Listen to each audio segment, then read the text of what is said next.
Assalamualaikum warahmatullahi wabarakatuh. Perkenalkan, nama saya Sri Mega dengan NIM 211054228. Saya selaku moderator perwakilan dari kelompok 3 yang beranggotakan Anki Dwi Zulian Arafku dengan NIM 211054116 dan Yosi Nurul Friska dengan NIM 21105470002. Baiklah, kami di sini akan mempresentasikan hasil dari diskusi kelompok kami mengenai tentang analisis DLQ, mata kuliah Ekonomi Regional dan Perkotaan.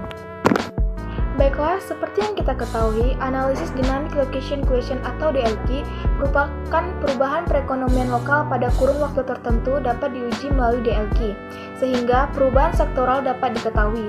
DLQ merupakan bentuk modifikasi dari SLQ dengan mengakomodasi besarnya PDRB dari nilai produksi sektor atau subsektor dari waktu ke waktu. Naik turunnya LQ dapat dilihat untuk sektor tertentu pada dimensi waktu yang berbeda. Nilai DLQ lebih besar daripada 1, maka potensi perkembangan sektor I di suatu daerah lebih cepat jika dibandingkan dengan sektor yang sama dalam lingkup nasional. Sebaliknya, jika DLQ lebih kecil daripada 1, maka potensi perkembangan sektor I di daerah lebih rendah jika dibanding nasional secara keseluruhan. Baiklah, adapun rumus perhitungan DLQ adalah sebagai berikut. DLQ sama dengan 1 ditambah laju pertumbuhan sektor Payakumbuh dibagi dengan 1 ditambah rata-rata laju pertumbuhan sektor Payakumbuh per 1 ditambah laju pertumbuhan Provinsi Barat dibagi dengan 1 ditambah rata-rata jumlah pertumbuhan Provinsi Sumatera Barat dipangkatkan dengan selisih tahun analisis. Baiklah, di sini dapat kita lihat PDRB Kota Payakumbuh, lalu di slide selanjutnya ada PDRB Provinsi Sumatera Barat. Yang kami ambil datanya dari BPS. Lalu selanjutnya ada tabel laju pertumbuhan Payakumbuh. Didapat dari PDRB tahun tertentu dikurangi dengan PDRB tahun awal, lalu dibagi dengan PDRB tahun awal. Begitupun dengan laju pertumbuhan Provinsi Sumatera Barat. Dan selanjutnya ada rata-rata pertumbuhan. Rata-rata pertumbuhan kita cari dengan PDRB tahun tertentu dikurangi dengan PDRB tahun awal dibagi dengan PDRB tahun awal. Dan di tabel selanjutnya dapat kita ambil 1 ditambah laju pertumbuhan Payakumbuh dibagi dengan 1 ditambah rata-rata laju pertumbuhan Payakumbuh. Dan di tabel selanjutnya 1 ditambah laju pertumbuhan Sumatera Barat dibagi dengan 1 ditambah dengan rata-rata laju pertumbuhan Payakumbuh. Dan baiklah, yang selanjutnya akan dibahas oleh Anke Dwi Zulian. Baiklah, saya akan melanjutkan penjelasan dari rekan saya tadi, yaitu sama-sama kita ketahui bahwasannya DLQ dinamis Kota Payakumbuh telah diketahui, yaitu DLQ dinamis dari tahun 2018 sampai 2021. Nah, tahap selanjutnya yaitu mencari rata-rata DLQ.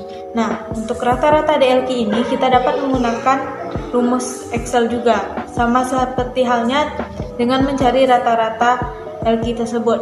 Nah, untuk sektor pertanian, kehutanan, dan perikanan, diketahui rata-rata DLQ yaitu 22.157,78, pertambangan dan penggalian 2,30, industri pengolahan 228,58, konstruksi 8,66, penggadaan air, pengolahan sampah, limbah, dan daur ulang 0,52.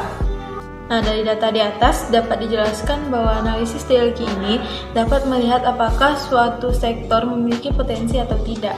Dari analisis di atas dapat dilihat bahwa Kota Payakumbuh memiliki potensi terbesar pada sektor industri pengolahan dengan rata-rata DLQ sebesar 228,58 dan untuk tidak potensi di jasa perusahaan karena memiliki rata-rata DLQ sebesar 0,44. Potensi di sini artinya sektor ini bisa dikembangkan lebih maju tergantung kebijakan pemerintah daerah setempat.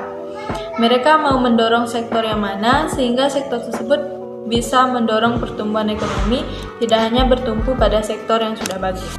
Nah, kesimpulan dari penjelasan kami tadi yaitu analisis Dynamic Location Equation atau DLQ, yaitu perubahan perekonomian lokal pada kurun waktu tertentu dapat diuji melalui DLQ sehingga perubahan sektoral dapat diketahui. DLQ merupakan bentuk modifikasi dari SLQ dengan mengakomodasi besarnya PDRB dari nilai produksi sektor atau subsektor dari waktu ke waktu. Dari analisis di atas dapat dilihat bahwa Kota Payakumbuh memiliki potensi terbesar pada sektor industri pengolahan dengan rata-rata DLQ sebesar 228,58 dan tidak potensi pada jasa perusahaan dengan rata-rata DLQ sebesar 0,44. Baiklah, sekian penjelasan dari kami. Jika ada kesalahan kami mohon maaf. Saya akhiri. Assalamualaikum warahmatullahi wabarakatuh.